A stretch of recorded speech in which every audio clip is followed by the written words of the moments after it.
রাজ্যের একমাত্র মেয়ে, নাম তার ফুলপরি। গোলাপ ফুলের মতো তার গায়ের রং, গোলাপ ফুলের মতোই তার গা থেকে মিষ্টি গন্ধ বের হয়। হাসলে পরে মানিক ঝরে, কাঁদলে মুক্ত ঝরে। তাছাড়া ফুলপরি গান জানতো খুব ভালো। তার গান শুনতে শুনতে আকাশের পাখিরা ওড়া বন্ধ করে নিচে নেমে আসতো। গাছের ফুলগুলি আনন্দে মাথা দোলাতো, মুকুলগুলি সেই গান শুনে ফুটে উঠত আপনা থেকেই। ফুলপরির স্বভাবও ছিল খুবই মিষ্টি। পরিরাজ্যের ছোট বড় সকলেই তাকে খুবই ভালোবাসতো।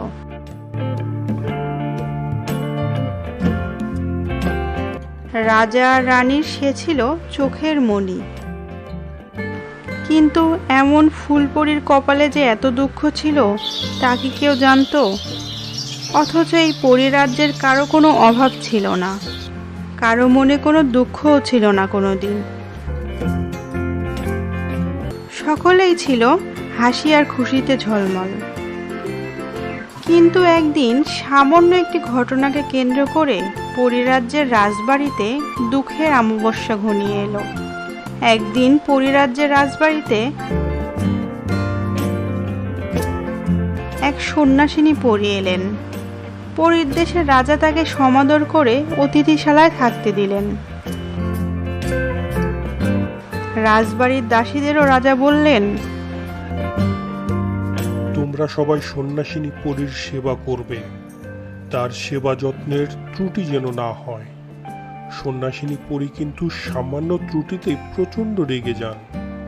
কারো কোনো ত্রুটি দেখলেই রেগে গিয়ে অভিশাপ দিয়ে দেন। সেই অভিশাপ সঙ্গে সঙ্গেই ফলে যায়। পরীর দেশের রাজা রানী দাস দাসী সকলেই ভয়ে ভয়ে কাটান, এই বুঝি কোনো ত্রুটি হয়। একদিন সন্ন্যাসিনী পরী রাজাকে ডেকে বললেন,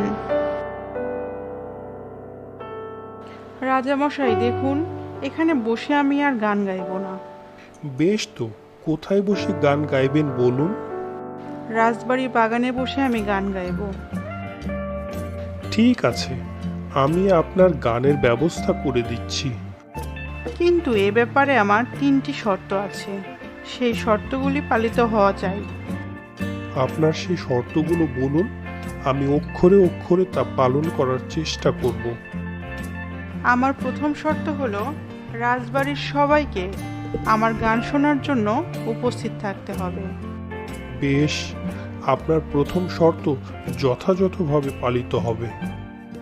আমার দ্বিতীয় শর্ত হলো যে আমি যখন গান গাইব তখন কেউ যেন আমাকে কোনো বাধা সৃষ্টি করতে না পারে। ঠিক আছে, আপনার এই দ্বিতীয় শর্তও পালন করা হবে। আর আমার তৃতীয় শর্ত হলো যদি কেউ আমার গানের সময় কোনোভাবে বাধা সৃষ্টি করে তবে আমার ইচ্ছে মতো শাস্তি দিতে হবে। আপনার তৃতীয় শর্তও পালিত হবে। আপনার সেবা যত্নে আমি অত্যন্ত খুশি হয়েছি। আপনাদের গান শোনাবার পরই আমি এই রাজ্য থেকে চলে যাব। কিন্তু আপনি যে রকম প্রতিশ্রুতি দিলেন ঠিক তেমনটাই কিন্তু পালন করতে হবে। নিশ্চয়ই পালিত হবে।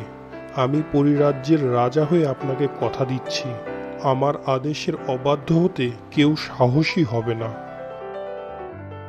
ভেবেচিন্তে কথা দিচ্ছেন তো? হ্যাঁ, ভেবেচিন্তেই কথা দিচ্ছি। কিন্তু বাধা দানকারী যদি আপনার কোনো আপনজন হয়? সেক্ষেত্রেও আপনার ইচ্ছামতো শাস্তি প্রদান করা হবে। রাজামশাই, আপনার প্রতিশ্রুতি যদি আপনি পালন করতে পারেন তবে এই পরিদেশে আর কোনো অভাব থাকবে না। এই পরিদেশে রোগ শোক আর কোনো জরাব্যাধি থাকবে না। তাছাড়া পরীরা অমর হবে। অবশ্য কেউ কেউ ইচ্ছামতো মৃত্যুবরণ করতে পারবেন। তাছাড়া পরীদের হবে সর্বত্র অবাধ গতি। কিন্তু আপনি যদি কোনো কারণে আপনার প্রতিশ্রুতি পালনে ব্যর্থ হন তবে পরীর দেশে ঘোর দুর্দিন নেমে আসবে।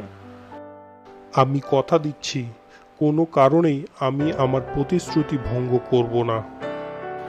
অতএব পরদিন রাজবাড়ির ফুলবাগানে গানের আসর বসল। এই গানের আসরে একক গায়িকা হলেন সেই সন্ন্যাসিনী পরী। রাজবাড়ির সকলেই গানের আসরে উপস্থিত। রাজা রানী, রাজবাড়ির দাসদাসী, কর্মচারী কেউ বাদ নেই। রাজকুমারী ফুলপরীও সখীদের সঙ্গে একটি কোণে বসে গান শুনছেন।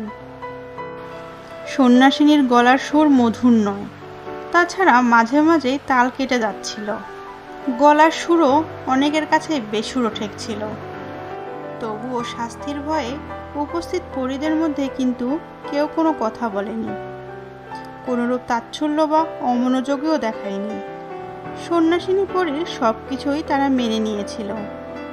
রাজকুমারী ফুলপরীও সখীদের সঙ্গে বসে গান শুনছিলেন। গান শুনতে শুনতে সুর ঠিক হচ্ছে না জেনে তিনি একবার হেসে ফেললেন। অমনি সন্ন্যাসিনী গান থামিয়ে জিজ্ঞেস করলেন, কে হাসলো? কে হাসলো আমার গান শুনে? ফুলপরী উঠে দাঁড়িয়ে বলল, আমি হেসেছি। কেন হাসলে তুমি? আপনার গানে কিছু কিছু সুরের ভুল হচ্ছিল, তাই হঠাৎ আমার হাসি পেয়ে গেল। আমায় ক্ষমা করুন দেবী। ক্ষমা? না, কোনো ক্ষমা নেই। তোমার সুরতালের জন্য খুব অহংকার, তাই না? আমি অভিশাপ দিচ্ছি, আজ এই মুহূর্ত থেকে তোমার গলার স্বর কর্কশ হয়ে যাবে।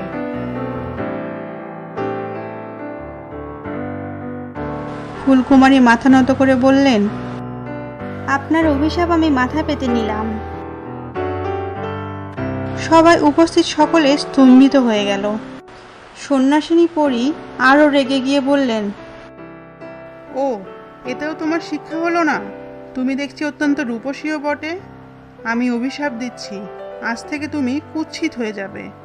তুমি আর পরিরাজ্যে থাকতে পারবে না, তোমার ডানা খসে যাবে। তাছাড়া তোমায় গিয়ে পৃথিবীতে বাস করতে হবে। আমি এক্ষুনি রাজামশাইকে হুকুম দিচ্ছি পরিরাজ্য থেকে তোমাকে বের করে দেবার জন্য। সন্ন্যাসিনী পরীর অভিশাপের কথা শুনে রাজা রানী দুঃখে ভেঙে পড়লেন। তাদের মুখ দিয়ে কোনো কথা বেরুলো না। মন্ত্রীমশাই উঠে গিয়ে সন্ন্যাসিনী পরীকে বললেন, এ কি করলেন দেবী? আপনি যাকে অভিশাপ দিলেন তিনি কে জানেন? কে তিনি? তিনি এই রাজ্যের রাজার একমাত্র সন্তান, ফুলপরী। সে কথা আগে বলতে হয়।